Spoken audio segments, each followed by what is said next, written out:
Hello students, I am Sumit Ochani, Senior Faculty at Time Institute Jaipur.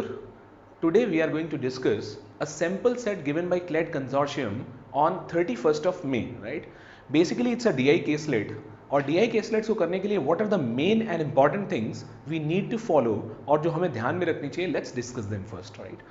So key points to remember for a DI caselet is the following, right? Are the followings. So DI caselet basically आपको होता क्या है, इसमें आपको कोई graphs वगैरह नहीं दिखते हैं, इसमें आपको एक पैराग्राफ फॉर्म दिखता है, ठीक है ना. You have to read the whole para and then you have to make a quick comprehension of that para, ठीक है ना. Although it is not a RC passage, not a reading comprehension passage, but still आपको English के basic sense होने चाहिए, आप तभी उसको जल्दी जल्दी पढ़ पाओगे. और जो जो फॉर्म्स आपने निकाले उससे, मतलब आपको जो भी समझ में आया उस बेसिक पैराग्राफ से, वो आपको कहीं ना कहीं नोट डाउन कर लेना होगा. But DI caselets are very dangerous and please remember that you have to follow the following conditions as well. मतलब आपको ये भी ध्यान में रखना है, जनरल कंडीशंस हो सकता है कि पेरेंटल डेटा में आपको कुछ ऐसा दे रखा हो जो यूज करने के बावजूद भी एक क्वेश्चन का आंसर नहीं आ रहा है, बिकॉज वहां पे भी एक स्पेसिफिक इंफॉर्मेशन दे रखी है, तो आपको इसका भी ध्यान रखना होता है इसमें. And obviously general versus specific information का मतलब सिर्फ इतना ही है कि जनरल जो इन्फॉर्मेशन है वो सभी क्वेश्चंस के लिए यूज हो जाएगी, और जो स्पेसिफिक इन्फॉर्मेशन है वो उस पर्टिकुलर क्वेश्चन के लिए यूज होगी जो वहां पर दे रखा होगा, right.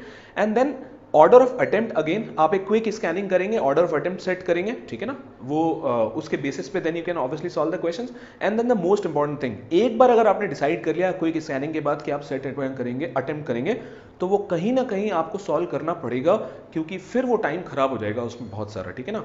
But in the worst of the cases, कभी भी किसी भी एप्टीट्यूड एग्जाम में ईगो कभी भी हर्ट नहीं होना चाहिए. आपको लगे 1 या 2 मिनट के बाद, 3 मिनट के बाद, मे बी 3.5 मिनट के बाद कि आपसे सेट बिल्कुल सॉल्व नहीं हो रहा है, it is always better to leave the set, but you can always take the chance with the order of attempt. आपको वहां से आइडिया लग जाता है कि कौन सा क्वेश्चन पहले करना है और कौन से नहीं. So I am reading the set for you, I am giving an idea कि as a student what you should do. See, I am doing this question, I am doing this set, और I am reading this set as a student for you. और ये पूरा जो session है, obviously I am saying as an expert, but I am solving and I am analyzing the set as a student only, so which helps you in your cases also, right. So what is given in the set? Hare Bhare store had an opening stock of X perishable goods. So you cannot assume any value, आपको यहाँ पे obviously X value लेकर चलना पड़ेगा. With an expiry date of August 2020, the store received new stock with an expiry date of July 2020. ठीक है, बहुत ही simple data है. अभी तक ओल्ड स्टॉक था, न्यू स्टॉक था. मैं क्विक स्कैन कर रहा हूँ, एक बार जल्दी से पढ़ रहा हूँ, आपको मैं धीरे धीरे थोड़ा सा पढ़ के दिखा रहा हूँ, right. Okay, in order to avoid the spoilage, the management decided to sell the new stock before the old. I don't think that anybody create like anything creative given there, right? So a certain quantity of the new stock was sold before the old. ठीक है, वो जो new stock है वो बेचा गया before the old to the first customer. To the second customer कुछ बेचा, फिर उसने लास्ट में बोला the same quantity of the old stock was sold to each of the third and fourth customer. मतलब कहीं ना कहीं the question is playing with the quantities. आप थोड़ा यहाँ बेच रहे हो, थोड़ा वहां बेच रहे हो, ज्यादा कम वो कर रहे हो आप, पर क्या कोई रिलेशन दे रखा है जो न्यू स्टॉक था और ओल्ड स्टॉक का? तो हाँ, लास्ट में उसने कुछ बोला है, the total quantity of the new stock is equal to the total quantity of old stock sold, जो बेचा गया है. ठीक है, मैं इसको ओवर एनालाइज नहीं कर रहा हूं, मैं एक बेसिक आइडिया ले लिया. रिलेशन दे रखा है, शायद मैं अगर एक बार इनके बीच में कुछ बना लूं, I can solve some questions on the basis of that, right. Now what are the questions they have given, let us see them, right. पहला क्वेश्चन दिया है, of the total opening stock what fraction remain unsold. वो नीचे एक parameter दे ही रखा था, ठीक है. अगर मैं सेट को डिकोड कर ले गया, इस क्वेश्चन को मैं इजीली सॉल्व कर पाऊंगा. आई am sure you understand this, right. Okay, let's read the second question. 3/4 of the old stock was sold. ठीक है, ये तो बताया था कि कितना सोल्ड हुआ है, वो रिलेशंस दे रखे थे. आई थिंक ये भी क्वेश्चन उसके बेसिस पे आसानी से होगा. Quantity of the old stock sold पर कस्टमर, अगेन आपने अगर ये निकाल लिया कितना बेचा है, कितना न्यू स्टॉक था, ओल्ड स्टॉक था, आप शायद इन क्वेश्चंस को आसानी से कर सकते हैं. 1.4 क्वेश्चन. एक तो मुझे पढ़ने में ही इसको दिक्कत है, बिकॉज ये 3-4 लाइन्स इसमें आ गए. सो आई हैव अ प्रॉब्लम कि मैं इसको अगर पढ़ूंगा तो क्या मुझे उसी में इतना टाइम लग जाएगा जितना मैंने शायद सेट को एनालाइज करने में भी नहीं दिया था. But still the store received the third stock. Okay, so this is a problem. इसको शायद मैं क्वेश्चन पहले कर लूंगा, उसके बाद शायद कुछ एडिशनल इंफॉर्मेशन काइंड ऑफ यहां पे दे रखी है जिसके बेसिस पे होगा, तो ऑर्डर ऑफ अटेम्प्ट पे ये सेट पहले नहीं आएगा, ये वाला क्वेश्चन पहले नहीं आएगा, राइट.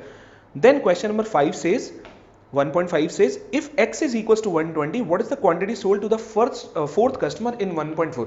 मैं पूरा नहीं भी पढ़ता और लास्ट में जाके अगर सिर्फ 1.4 पढ़ लेता कि क्वेश्चन को 1.4 के बेसिस पे सॉल्व करना है, शायद मैं समझ जाता कि ऑर्डर ऑफ अटेम्प्ट में ये सेट पहले नहीं आएगा. See, I am not saying कि आपको अभी सॉल्व कर देना है, I am saying you just take an idea और आप एक क्विक स्कैनिंग कर लीजिए. जैसे कि मैं एज अ स्टूडेंट कैसे करता, यार पहला वन लाइनर है, कुछ एडिशनल इन्फॉर्मेशन नहीं रखी है, आई कैन सॉल्व दिस सेट. दूसरे में भी वही बातें कर रहा है, कर सकता हूं. तीसरा भी शायद कर सकता हूं बिकॉज वही सब बातें बोली, तो अगर मैंने सेट डिकोड किया आई कैन सॉल्व दिस. 1.4 बड़ा बड़ा सा है, अगर मैंने उस सेट पे भी करना होता तो भी मैं इसको स्टार्टिंग में पढ़ता नहीं, ऑर्डर ऑफ अटेम्प्ट में शायद पहले नहीं आता. और यहां पे 1.4 का अगर मैं नहीं करता तो 1.5 नहीं कर पाता. खैर, इस क्वेश्चन में, इस केसलेट में अगर हम ऑर्डर ऑफ अटेम्प्ट सेट ना भी करते तो luckily they have given in the sequence. ठीक है ना. तो what is the ideal order of attempt in this question is obviously 1.1, 1.2, 1.3 in any order if you want. तो जब ऑर्डर की बात हो रही है तो ठीक है 1.1, 1.2, 1.3 followed by 1.4 and 1.5. I hope this is clear to you. And analyzing the order of attempt always gives you a feeling कि अगर आपसे कोई पर्टिकुलर क्वेश्चन नहीं भी हो रहा है तो कहीं ना कहीं कुछ क्वेश्चंस ऐसे हैं जो इजी हैं, शायद आप कर सकते हैं. ठीक है ना. तो ये आपके उस डर को भगा देते हैं जो पूरा का पूरा सेट पढ़ने के बाद आपको लगता है कि मेरे से क्वेश्चंस होंगे ही नहीं. तो कुछ क्वेश्चंस जरूर हैं जो आप कर सकते हैं. And now we will obviously analyse and we will obviously discuss the questions in this order only. So let's discuss the question now. Okay, let's start reading this caselet, right? First we'll decode the data and then obviously we'll start doing the questions as we decide with the order of attempt, which is not mattering much in this particular question, right? In this particular set. Hare Bhare store had an opening stock of X perishable goods.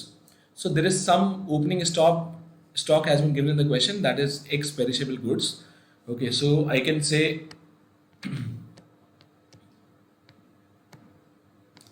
August is the expiry date and X is the number of goods that is given in the question, right? The store received a new stock with an expiry date of July.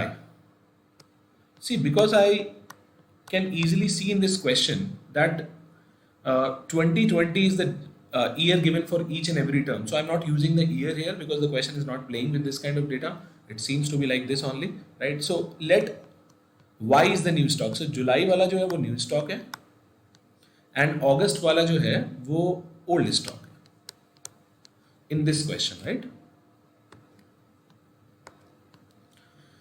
Okay, now in order to avoid spoilage, the management decided to sell the new stock before the old. ठीक है, तो नया stock पहले बेचेंगे because जुलाई उसका expiry date है. It makes sense also, right? A certain quantity of the new stock was sold to the first customer. ठीक है, पहला कस्टमर है, उसको कुछ certain quantity sold out किया है, right? कितना I don't know. When you don't know anything, you can just assume the values to be what? Z. मैंने मान लिया कि वैल्यू Z है, Z quantity आपने सेल किया है to the first customer. To the second customer, the same quantity of the new stock as in the previous sale. देखो previous sale में जो बेचा था न्यू स्टॉक उतना ही क्वांटिटी अभी भी सेल किया है and that is equals to what? Z again. I hope you understand this, right? The same quantity of the new stock as in the previous sale and a certain quantity of the old stock was sold because the store ran out of the new stock. Now this is a very important point कि ये जो Z और Z मिलकर है ये खत्म हो जाएगा स्टॉक. कौन सा? नया वाला जो स्टॉक था. That means this Z is actually equals to what? Y by 2. And then you are selling some new quantity also, right? Old quantity also, because आपका ये new quantity finish हो गया था. And say this quantity to be what? A units. आपको नहीं पता कितना बेचा है आपने, तो मैंने उसको A units assume कर लिया. See, till now there is no relation given between the new stock and the old stock. Also we cannot assume the value in this case because X से start किया था question ने, ठीक है ना? तो हम चाहेंगे तो शायद Y की वैल्यू अगर कहीं पे कुछ सेट हो रहा होगा तो हम कुछ वैल्यू यूज कर पाएंगे, but x we cannot play with x in this question now. Okay, then third quantity, like third customer, to the third customer, the question says something, right? The same quantity of the old stock was sold to each of the third and the fourth customers as to the second. ठीक है, तो जितना second को बेचा था उतना ही इनको बेचा और ऑब्वियसली ये तो बेचा ही नहीं होगा बिकॉज ये तो फिनिश हो गया था पहले से ही. So fourth customer and third customer को आपने A और A क्वांटिटी भेजा, दैट इज गिवन. तो क्वांटिटी कितना सोल्ड हुआ मैं लिख रहा हूं. अगर क्वांटिटी सोल्ड आप ओल्ड वाला लिखेंगे कि ओल्ड वाला क्वांटिटी कितना सोल्ड हुआ है, तो I can write it very easily, that is equals to what 3a, that you please understand for sure, right. And कितना क्वांटिटी न्यू सोल्ड हुआ तो पूरा का पूरा सोल्ड आउट हो गया, तो that is equals to y. Now question says the total quantity of new stock sold is equal to the total quantity of old stock sold. That means these two figures are equal. So can I say that if 3a is equals to y, so I need not to write another equation, and then obviously I can see that a is equals to what? Y by 3. So I can write a is equals to y by 3 here. This is also y by 3. This is also y by 3. And ultimately you have sold how many items? Y items here as well. तो क्या quantity remaining रह गया? So remaining quantity, क्योंकि total quantity x था old quantity, उसमें से आपने y sold out कर दिया, तो that becomes what x minus y, and this is obviously 0, क्योंकि ये यूनिट्स तो पहले से ही खत्म हो गए थे. I hope you understand this. Now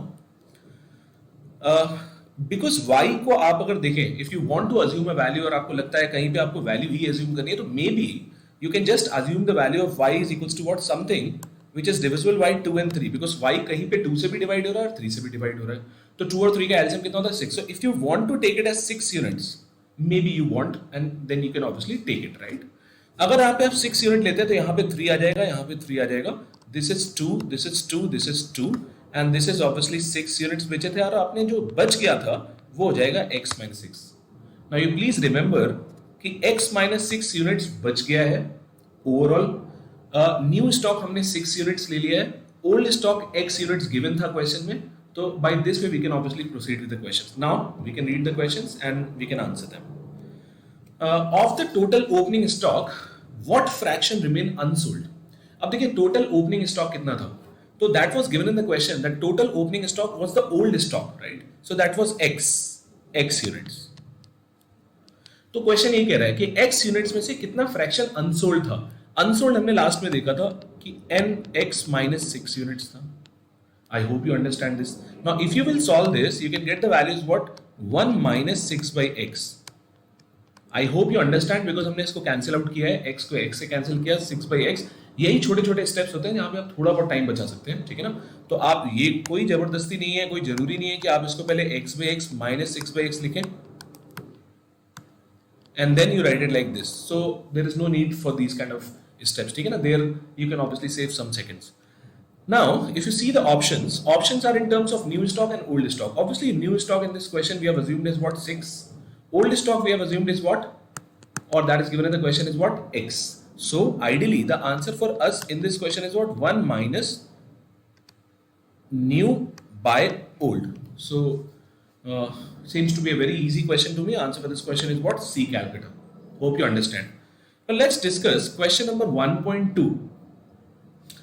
If 3/4 of the old stock was sold, आपको याद होगा कि जो क्वांटिटी सोल्ड हुआ था ओल्ड स्टॉक का, जो हमने अभी फाइंड किया था, दैट वाज x minus 6. ये तो रिमेनिंग था, राइट? और जो क्वांटिटी सोल्ड था वो था 6 units, if you remember, right? Now question says if 3/4 of the old stock was sold, ठीक है, तो that means this value is equals to 3/4 of x. So from here you can get the value of x very easily. अगर आप इसको cancel out करें तो you'll get the value of x equals to what? 8 units. I hope you understand this, right? Then what fraction of the total stock was sold? अब देखिए total stock कितना था, तो टोटल स्टॉक में आप obviously new plus old करने वाले हैं. यहाँ पे ओपनिंग स्टॉक नहीं बोला है, टोटल स्टॉक बोला है, तो न्यू प्लस ओल्ड. उसमें से कितना आपने सोल्ड किया है वो आपको लिखना है, टोटल जो सोल्ड किया है आपने, राइट? तो if you remember new stock is obviously in this question is what? 6 units. हमने y का वैल्यू 6 अज्यूम किया था और x की वैल्यू यहाँ पे निकल के आ गई है कितनी? 8. तो टोटल स्टॉक तो हो जाएगा कितना? 14 यूनिट्स. और ओवरऑल जो लास्ट में बच गया था वो कितना बच गया था? x minus 6 units. ये हमने किया था बिकॉज जो न्यू स्टॉक था वो बिल्कुल भी नहीं बचा था. तो आइडियली सिर्फ 2 यूनिट्स अनसोल्ड था, 2 units unsold. If 2 units were unsold, how much was sold? Obviously 12 units. So it's a very easy kind of fraction. You'll see the answer for this question to be what? A, Ahmedabad. So this is a very simple question. आपने अगर वो parental data यानी कि जो general information ऊपर दे रखी थी अगर वो ब्रेक कर ली है तो ये दो क्वेश्चन और ऑब्वियसली जो हमने डिसाइड किया था, तीसरा क्वेश्चन भी कहीं ना कहीं उसी की बेसिस पे सॉल्व हो जाना चाहिए। Quantity of old stock sold पर customer, that is a very easy question. हमने 2 यूनिट लिखा था, राइट, क्योंकि ओल्ड स्टॉक हर कॉलम में 2 यूनिट्स आ रहा है। And then quantity of new stock sold per customer is obviously what? 3 units. So this is a very direct question. You can answer this question is what? 2/3. So let's move to question number 1.4 now. The store received the third stock which was thrice the remainder of the old stock. Now see, remainder of the old stock, that means the quantity which was unsold, right? So remainder old stock is obviously x minus 6 units. ठीक है ना? So that is x minus 6 units. With an expiry date of August 2020, आप उसका thrice एक reminder का लेकर आए हो, रिमाइंडर ऑफ ओल्ड स्टॉक का, ठीक है ना? So a new stock, ये वो न्यू स्टॉक नहीं है जो पिछले क्वेश्चन में था, एक नया स्टॉक की बात कर रहा है, ठीक है ना? वो तो सोल्ड आउट हो चुका है. Now that is equals to 3 times of x minus 6. So if you add these quantities, total stock अगर मैं यहाँ पे लिखूंगा अभी, तो मुझे 4 times of x minus 6 दिखेगा. कुछ देर के लिए आप x minus 6 को अगर कोई वेरिएबल टाइप का अगर आपसे m टाइप का बोलते हैं तो याद रहे आपके पास टोटल m है ओल्ड स्टॉक, न्यू स्टॉक आपके पास 3m है और टोटल स्टॉक आपके पास 4m है. ये आपको याद रखना होगा, ठीक है ना? For the timing you need to understand this. Now this time the management decided to sell the old and the new stock to every alternate customer. ठीक है, यानी कि पहले कस्टमर आएगा तो उसको एक क्वांटिटी देंगे, से भी मे बी ओल्ड और न्यू. दूसरा कस्टमर आएगा तो उसको जस्ट दूसरा वाला क्वांटिटी देंगे, then so on, right, and so on. इस तरीके से चलता रहेगा, right. Okay, this and starting with the old stock. तो यहाँ पे मैं लिख देता हूँ ओल्ड स्टॉक फर्स्ट कस्टमर को मिलेगा ऑब्वियसली, देन सेकेंड कस्टमर आएगा एंड सो ऑन. और ये सीक्वेंस इस क्वेश्चन में चलता रहेगा. The same quantity of the stock was sold to the 4 customers. कितना? I don't know. Say Q quantity. मैं मान लेता हूँ सभी कस्टमर्स को टोटल Q क्वांटिटी मिलेगा. कोई किसी को ओल्ड मिलेगा, किसी को न्यू मिलेगा, पर मिलेगा दोनों को गारंटीड कितना? Q quantity that we have assumed in this question, right? Okay. The same quantity of the stock was sold to the first customer, with one customer receiving half from the old and half from the new stock because the store ran out of the old stock. ठीक है ना? चूंकि old stock खत्म हो जाएगा, और obviously old stock ही पहले खत्म होना चाहिए अगर आप सबको बराबर बराबर क्वांटिटी दे रहे हैं और ऑल्टरनेट वे में दे रहे हैं, क्योंकि ओल्ड स्टॉक यहाँ पे कम है और न्यू स्टॉक ऑब्वियसली ज्यादा है, ठीक है ना? अच्छा, यहाँ पे मैंने ये बिल्कुल नहीं कहा कि this 4Q is equals to this total quantity, क्योंकि पूरा का पूरा माल बिक गया ये मैंने नहीं बोला है, पर मैंने बोला है कि हाँ सबको बराबर बराबर क्वांटिटी जरूर मिली है. तो ये मैंने कहीं पे भी नहीं बोला है. So do not gate mistaken with this data, right? Okay, so first देखिए अब क्या चांसेस है. ओल्ड किसको किसको मिल सकता है? या तो फर्स्ट कस्टमर को या थर्ड कस्टमर को. अगर फर्स्ट कस्टमर को और फर्स्ट कस्टमर को ही आप रिमेनिंग वाला जो पार्ट है, लाइक इसमें भी Q/2 देते हैं और यहाँ पे भी Q/2 देते हैं, तो आप अगर ध्यान से देखेंगे तो Q/2 का वैल्यू, क्योंकि खत्म हो जाएगा यहीं पर, आगे तो आप देंगे ही नहीं, ठीक है ना? क्योंकि क्वेश्चन यही बोलता है कि यहाँ पर ही खत्म हो जाना चाहिए जहां पे आप हाफ हाफ डिवाइड करते हो. तो Q/2 का वैल्यू x minus 6 हो जाएगा. और अगर सोचिए Q/2 का वैल्यू x minus 6 हुआ सपोज, तो Q is equals to 2 times of x minus 6 हो जाएगा. तो ये जो 4 टाइम्स ऑफ Q है, जो टोटल क्वांटिटी आपने सेल किया है, वो तो 8 टाइम्स ऑफ x minus 6 हो जाएगा, जबकि टोटल तो आपके पास 4 टाइम्स ऑफ x minus 6 है. इसका मतलब ये पॉसिबल नहीं है कि फर्स्ट कस्टमर को हाफ ऑफ क्वांटिटी गया होगा. I am sure you understand this, right? So इसका मतलब जो हाफ ऑफ क्वांटिटी गया है बेसिकली वो इधर नहीं गया होगा, थर्ड कस्टमर पे गया होगा. तो हुआ क्या होगा, क्या केस बना होगा? ऑब्वियसली हुआ ऐसा होगा कि यहाँ पे Q क्वांटिटी, फिर न्यू कस्टमर जो सेकंड कस्टमर आया उसको आपने न्यू क्वांटिटी दे दिया, राइट? पहले आपने ओल्ड क्वांटिटी दे दिया, देन अगेन आपने यहाँ पे थर्ड कस्टमर को Q/2 क्योंकि आपके पास ओल्ड स्टॉक खत्म हो गया था, एंड देन लास्ट कस्टमर को ऑब्वियसली पूरा का पूरा क्या Q quantity new, that is right. So ये 4 कस्टमर्स की बात हो गई. और फिर लास्ट में आपसे पूछ रहा है the quantity of the new stock sold as a fraction of the quantity of total new stock. ठीक है, वो अभी मैं निकाल लेता हूं. मतलब अब बेसिकली हमें आंसर निकालना है, तो डेटा सिर्फ इतना ही दे रखा था, इससे ज्यादा नहीं दे रखा था. Let's analyse more, right? So Q/2 plus Q, I can easily say that is equals to what? X minus C, remaining old stock in this case, because पूरा का पूरा सोल्ड आउट हो गया. So I can say 3q/2 that is the sum of these values जो भी आपने customers को दिया है फर्स्ट और थर्ड कस्टमर को, that is equals to x minus 6. So q is equals to 2/3 times of x minus 6. I hope you understand this. ठीक है ना? फॉर द टाइम बिंग मैं लिख सकता हूं कि नया स्टॉक आपने बेचा था वो कितना बेचा था 5 times of q/2. And if I put the value of q here, I can see कि in terms of x minus 6 आपने कितना quantity sold किया है, right? Okay, so in this question, if I see now, the quantity of the new stock sold. What is the quantity of the new stock sold as a fraction? अच्छा, new stock कितना sold किया है आपने 5q/2. Ultimately, I have to put the value of 5q/2 here. So मैं लिख सकता हूँ यहाँ पे 5q/2 divided by what? Divided by of the total new stock. Total new stock कितना था 3 times of x minus 6. So I just put the values what 3 times of x minus 6 here.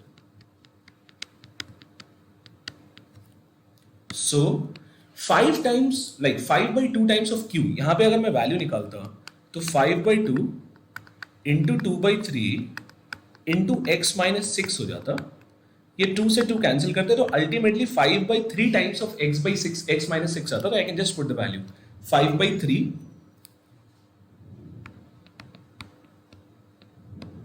times of x minus 6 divided by x minus 6. x minus 6 is gone and you'll get the values what 5/3. 5/3 into 3 because यहाँ पे 3 भी था, so you'll get the values what 5/9 basically, right? Because ये 3 से 3 क्या हो जाएगा multiply हो जाएगा. Now you have to match a option which is equals to 5/9. सीधे सीधे देख लीजिए 5/9 कहाँ आता है, आंसर आ जाएगा. एक और प्रॉब्लम हो गई कि हर ऑप्शन में अब उसने एक अलग से चीज दे रखी है, राइट? क्वांटिटी सोल्ड पर कस्टमर अपॉन ओपनिंग स्टॉक. ये टर्म तो बार बार आ रहा है, तो क्यों ना पहले इस टर्म को ही निकाल लें. तो क्वांटिटी सोल्ड पर customer divided by opening stock, right? So quantity sold पर customer is obviously what Q, क्योंकि आप हर कस्टमर को क्यू क्वांटिटी दे रहे हैं, हमने पहले से फिक्स कर लिया, right? And then talking about the opening stock is obviously इन दोनों का addition, that is what 4 times of x minus 6. I hope you understand this. ठीक है ना? मैं इस फ्रैक्शन की वैल्यू पहले से ही निकाल लेता हूं. q का value you know 2/3 of x minus 6, right? Divided by 4 times of x minus 6.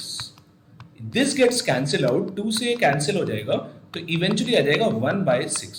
Ultimately इस टर्म की वैल्यू 1/6 है. ऑप्शंस में जाइए, सीधा सीधा जो रेशियो फॉर्म दे रखा है, जो फ्रैक्शन फॉर्म दे रखा है, उसमें फ्रैक्शन में जो न्यूमेरिकल वैल्यूज है उसको आप साइड कर दीजिए, और क्वांटिटी सोल्ड पर कस्टमर अपॉन ओपनिंग स्टॉक को you can always write it as what 1/6. तो मुझे दिखता है सीधे सीधे बिकॉज आई नीड 5/9, तो न्यूमरेटर में कहीं ना कहीं मुझे 5 दिखना चाहिए, 5 का मल्टीपल. तो फर्स्ट ऑप्शन तो can never be my answer, right? मुझे ऑप्शंस ये 3 दिखाई देते हैं. तो if I see this option B, I can say that this is 5/2 into 1/6, which is not equals to 5/9. Hence, this is not the answer, right? Because this is 5/12. I hope you understand this. Similarly, if you check option 3, that is C, you can get 10/3 into 1/6. So here, yes, 3 times cancel हो जाएगा 2 से, and then 5 times, and you'll get the answer is what 5/9. So I hope you understand that you will get the answer for this question is what C calculator. And similarly you can check out D as well. पर जरूरत नहीं है, जब हमारा C से answer आ गया तो there is no need to check for option D, right? So let's move to the next question now. If x is equals to 120, now see, I am giving a very strong statement, but the answer for this question is obviously cannot be determined for the simple reason the value of x is given in the question. So let me solve for you, ठीक है ना? याद रहे इस question में x की value starting में x perishable goods दे रखे थे, उसकी वैल्यू अब आपको 120 दे दी है. y की वैल्यू कहीं पे भी दे नहीं रखी थी, एक्चुअली वो y ही था, बस हमने वैल्यू को अज्यूम किया था और किसी के रिस्पेक्ट में भी अज्यूम नहीं किया था, तो इसलिए y की वैल्यू किसी भी तरीके से अभी निकालना पॉसिबल नहीं है, राइट? सो क्वेश्चन बोलता है if x is equals to 120, so I can say that x is equals to 120. What is the quantity sold to the fourth customer in question 1.4?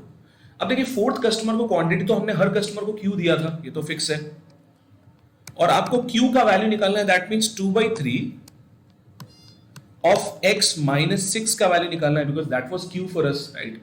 इस 6 को तो अपन ने अज्यूम किया था ये एक्चुअली y था, तो आइडियली 2/3 x माइनस y की वैल्यू आपको निकालनी है. That means 2/3 of 120 minus y का वैल्यू आपको निकालना है.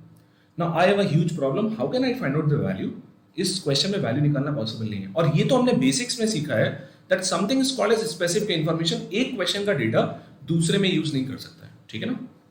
Now, needless to say that I have already seen the solution of CLAD consortium जो उन्होंने solution दिया है.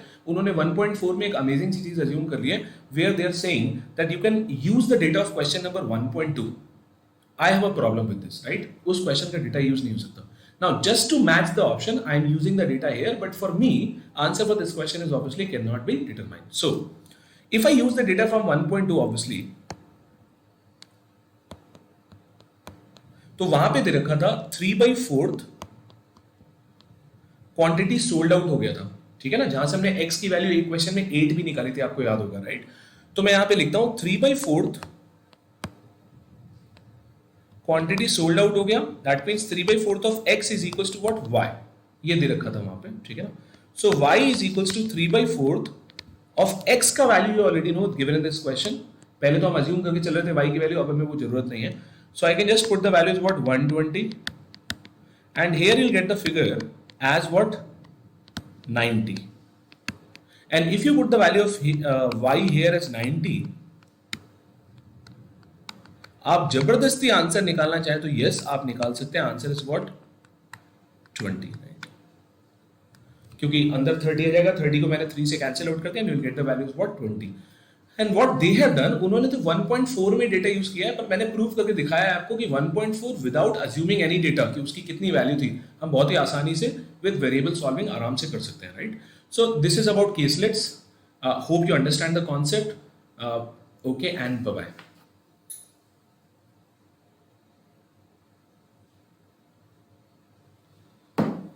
सोनी, सौरभ सर.